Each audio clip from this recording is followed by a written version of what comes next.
जय हिंद साथियों, कैसे हैं आप सब। चलिए हम चलते हैं आज की क्लास में आपका। आज हम लोग समझेंगे कि पूर्ण, जैसा कि आप जानते हैं कि हम क्लास 12th का बायोलॉजी का चैप्टर नंबर 2 का डिस्कशन कर रहे हैं। तो इसमें हम समझेंगे कि जो पुष्प का लघु बीजाणुधानी होता है, इसमें लघु बीजाणु का निर्माण किस प्रकार से होती है और लघु बीजाणु का निर्माण होने के बाद जो परागकण बनेंगे, ये परागकण कैसे बनेगा, हम इन चीजों को समझेंगे। और यहाँ पर ऐसा कौन सा विक्रिया होती है, कौन सी प्रक्रिया होती है जिसके द्वारा परागकणों का निर्माण होता है। तो आइए हम लोग समझते हैं, है ना। और इससे पहले हम ये जान लें कि जो लघु बीजाणु का हम बात कर रहे हैं, लघु बीजाणु वो है क्या, तो ये है परागकण। क्या है? परागकण। और परागकण क्या होती है, तो ये होता है नर युग्मक। क्या होती है? नर युग्मक। यानी कहें तो यह एक युग्मक है जो जनन की प्रक्रिया में भाग लेगा और नए शिशु को जन्म देगा। ठीक है, तो चलिए हम देखते हैं इसकी बनने की पूरी प्रोसेस को। जैसा कि आप ये देख रहे हैं कि ये हमारे पास जो चित्र है, ये परागकोश का चित्र है। ये आप देखेंगे कि जो इस प्रकार से पुष्प आपके सामने दिखाई देते हैं, इस प्रकार का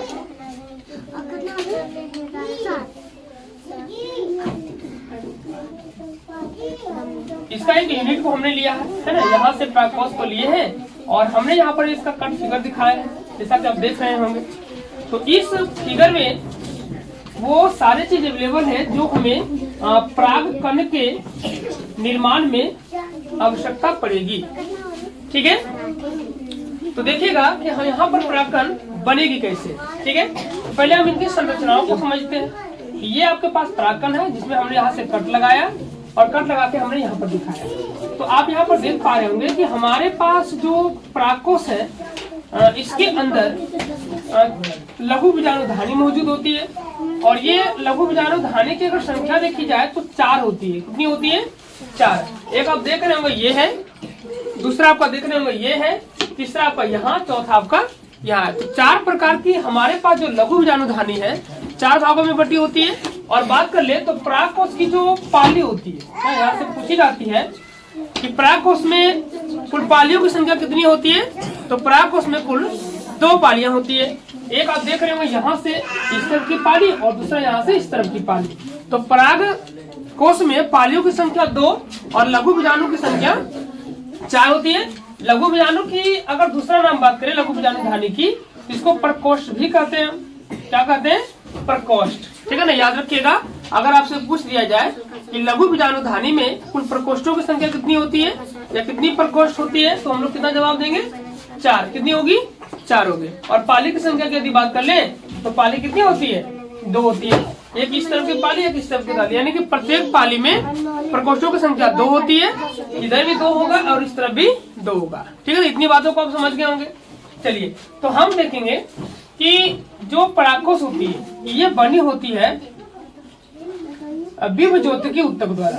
विभ ज्योतिकी ऊतक द्वारा, है ना, विभ ज्योतिकी ऊतक से बनी होती है। और इसके अंदर पाई जाती है अधोस्तरीय कोशिका। क्या पाई जाती है इसके अंदर? अधोस्तरीय कोशिका पाई जाती है। ठीक है ना, अधोस्तरीय कोशिका, इसको बोलते हैं हाइपोडर्मल सेल। ठीक है, इसको बोलते हैं हाइपोडर्मल सेल, यानी अधोस्तरीय कोशिका पाई जाती है।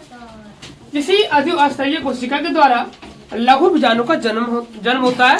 आइए हम लोग प्रोसेस को देखते हैं। तो ये जो हाइपोडर्मल सेल है, ये हाइपोडर्मल सेल विकसित हो जाती है ना। और विकसित होने के बाद ये एक विभिन्न प्रकार की कोशिका का निर्माण करता है जिसका नाम है परपरशु कोशिका। क्या नाम था इसका?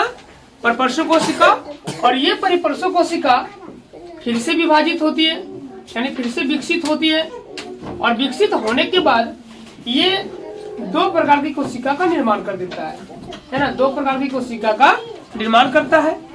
एक है आपके सामने प्राथमिक द्वितीय कोशिका, प्राथमिक द्वितीय कोशिका और दूसरा है प्राथमिक बीजाणु जनन कोशिका। ठीक है, बीजाणु जनन कोशिका। ठीक है ना, बीजाणु जनन कोशिका। ठीक है, अब यहाँ क्या होती है, जो पी बीजाणु जनन कोशिका है ये विकसित होकर 3 स्तर का निर्माण कर देता है। एक को बोलते हैं बाह्य स्तर, दूसरा को बोलते हैं मध्य स्तर, तीसरा को बोलते हैं अंतः स्तर। इसी को हम लोग टेपिटम के नाम से भी जानते हैं। इसी को हम लोग टेपिटम के नाम से भी जानते हैं, जो हमारे लिए काफी महत्वपूर्ण होता है। ठीक है, इन तीनों को हम लोग डिटेल से देखेंगे कि इसकी कारिका है पुष्प में, ये पुष्प में किस प्रकार से काम करती है और कैसे ये परागकण को बनने में उसकी सहायता करती है।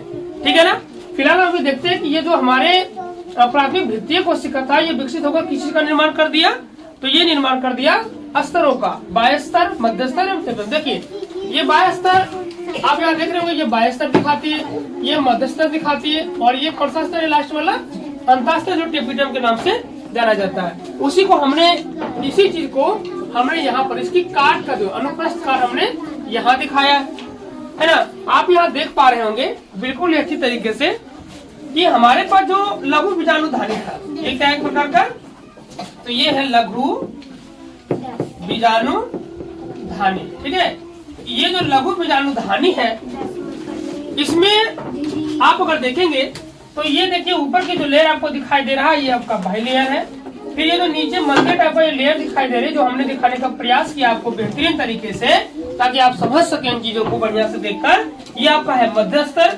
और अंतिम की जो ये पर्वत के जैसा दिखाया गया अलग से, ये आपका है लास्ट वाला लेयर, जिसको हम लोग अंतःस्तर या तो टेपिटम करते हैं। ठीक है, इसके अंदर ही परागकणों का निर्माण होता है। परागकण की प्रक्रिया को हम लोग अभी देखेंगे कैसे बन जाती है। अब यहाँ समझिए आप कि जो प्रथम कोशिका था, ये प्राथमिक बीजाणु जनन कोशिका था, ये अब विभाजित होगी, है ना, यानी कहिए कि विभाजन के फलस्वरूप, है ना, किस प्रकार के विभाजन होगा, तो ये होगा समसूत्री। कैसा होगी, समसूत्री विभाजन होगा। और समसूत्री विभाजन को तो आप जानते होंगे कि एक समसूत्री विभाजन द्वारा 2 का निर्माण होता है, जबकि एक अर्धसूत्री विभाजन द्वारा मतलब 2 अलग से नहीं बनता, एक पहले से होता है और एक और बनता है। यानी एक बार समसूत्री विभाजन हुआ तो हमारे पास कुल संख्या कितनी हो जाएगी, 2 हो जाएगी, यानी जितना रहेगा उसका दुगना हो जाएगा। जबकि अर्धसूत्री विभाजन यदि हुआ तो 1 से 4 कोशिकाओं का निर्माण हो जाता है। अगर एक आपके पास अवेलेबल है पहले से, तो आगे आपकी कितनी बन जाएगी, 4 बन जाएगी, यानी 3 एक्स्ट्रा हो जाएगा, 4 हो जाएगा। ठीक है, तो यहाँ समसूत्री विभाजन बनेगा, इसके पास इसके अलग से नई कोशिका का जन्म हो जाएगी, जिसका नाम रहेगा आपके पास लघु बीजाणु मातृ कोशिका। क्या बन जाएगा, लघु बीजाणु मातृ कोशिका, लघु बीजाणु मातृ कोशिका बन जाएगी। इसको हम लोग बोलते हैं माइक्रोस्पोर मदर सेल, है ना, क्या बोलेंगे इसको, माइक्रोस्पोर मदर सेल। और इसके बाद फिर से यहाँ पर अर्धसूत्री विभाजन होता है। कैसा विभाजन होगी, अर्धसूत्री विभाजन होगी, जहाँ से लघु बीजाणु का निर्माण हो जाएगा। किसका निर्माण हो जाएगी, तो लघु बीजाणु का निर्माण हो जाएगा। और इसकी जो संख्या यहाँ रहेगी कितनी रहेगी, 4। जैसा हमने कहा कि एक कोशिका जब समसूत्री विभाजन करता है तो 2 का निर्माण करता है, जबकि वही कोशिका अगर अर्धसूत्री विभाजन करे तो 4 का निर्माण करता है। और यहाँ से लघु बीजाणु बनकर तैयार हो गई। अब ये लघु बीजाणु से, लघु बीजाणु का नाम आप जानते हैं कि इसको परागकण भी कहते हैं। यहाँ से परागकण का निर्माण हो गया और ये परागकण फिर जनन की क्रिया में भाग लेती है। ठीक है, तो जैसा कि आपने देखा कि हमारे पास लघु बीजाणु धानी में किस प्रकार से परागकणों का निर्माण हुआ, कैसे परागकण बनती है, कौन सी कोशिका यहाँ पाई जाती है, किस प्रकार से परागकण का निर्माण हो जाता है। आज तक आपने इतना समझा। हम लोग इससे आगे समझेंगे कि जो परागकण यहाँ पर बना है ना, ये जो परागकण बना इसकी संरचना कैसा होता है ना, संरचना किस प्रकार से होता है हम लोग जानेंगे अगली वीडियो में। तब तक के लिए विदाई करते हैं। जय हिंद, फिर मिलता है आपको अगली वीडियो के साथ।